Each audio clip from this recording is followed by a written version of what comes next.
আপনারা জানেন যে সামনের যে আসন্ন জাতীয় সংসদ নির্বাচন এবং গণভোট, সেটার জন্য জাতীয় নাগরিক পার্টি এনসিপি সেখানে অংশগ্রহণের জন্য প্রস্তুতি এবং পরিকল্পনা করে যাচ্ছিল।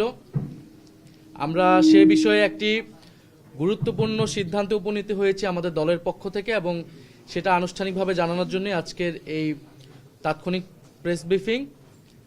আপনারা জানেন যে জাতীয় নাগরিক পার্টি এনসিপির পক্ষ থেকে আমরা প্রথম থেকে বলে এসেছি যে আমরা আসন্ন এই নির্বাচনে আমরা এককভাবে এই নির্বাচনে আমরা অংশগ্রহণ করতে চাই। আমরা 300 আসনে প্রার্থী দিতে চাই এবং সে অনুযায়ী আমাদের প্রস্তুতি এবং পরিকল্পনা চলছিল। আমরা সারা দেশ থেকে মনোনয়ন আহ্বান করেছিলাম যারা প্রার্থী হতে চায়।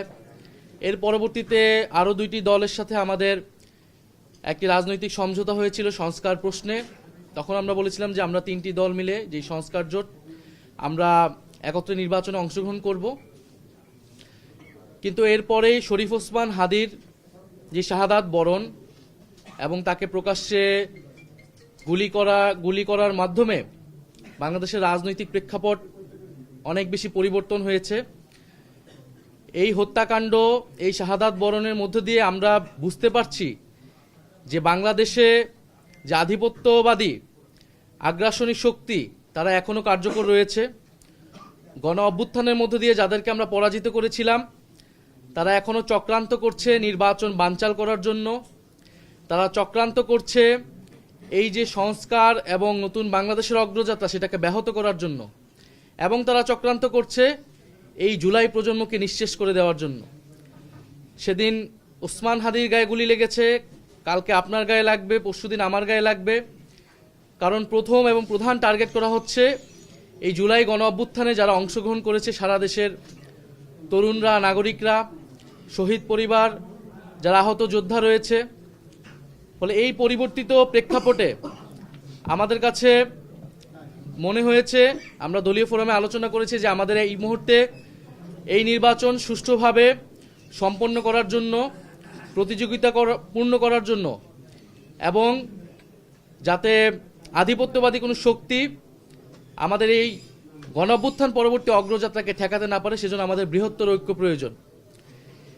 সেই তাগিদ থেকেই আমরা জামাতে ইসলামী এবং তাদের যে সমমনা 8 দল রয়েছে তাদের সাথে আমরা কথা বলেছি, এবং তাদের যে নির্বাচনী সমঝোতা জাতীয় নাগরিক পার্টি এনসিপি সেই নির্বাচনী সমঝোতায় সম্মত হয়েছে।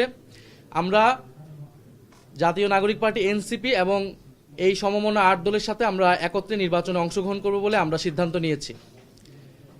দ্বিতীয় বিষয়টি হচ্ছে এই নির্বাচনী সমঝোতা, এটি একদিকে যেমন নির্বাচনী বৈতরণী পার হওয়ার জন্য, অন্যদিকে আমাদের যেই এনসিপি প্রথম থেকে সংস্কার বিচার প্রশ্নে আমরা কাজ করে যাচ্ছিলাম, সেই সংস্কার বিচার এবং আধিপত্যবাদ বিরোধী, দুর্নীতি বিরোধী এই বিষয়গুলোতে আমাদের ন্যূনতম কর্মসূচিও থাকবে।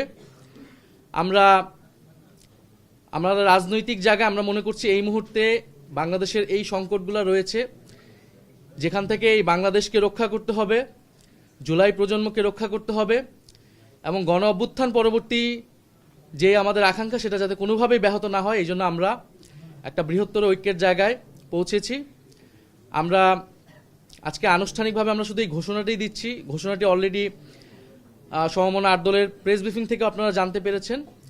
আমরা আগামীকাল হচ্ছে আমাদের যে প্রার্থীর বিষয়টা আছে সেটা আমরা চূড়ান্তভাবে আপনারা ঘোষণা দিব, এবং সমঝোতায় আমাদের যে প্রার্থী তারাই নমিনেশন ফর্ম জমা দিবেন, এবং সারা বাংলাদেশে আমরা একত্রে নির্বাচনে অংশগ্রহণ করব, এবং জাতীয় নাগরিক পার্টি এবং তাদের সহযোগী সংগঠন গণভোটের পক্ষে ক্যাম্পেইন করবে, এবং যেখানে আমাদের প্রার্থী থাকবে না সেখানে অন্য যারা প্রার্থী থাকবেন এই সমঝোতা তাদেরকে সহায়তা করবেন, তাদের পক্ষে ক্যাম্পেইন করবেন।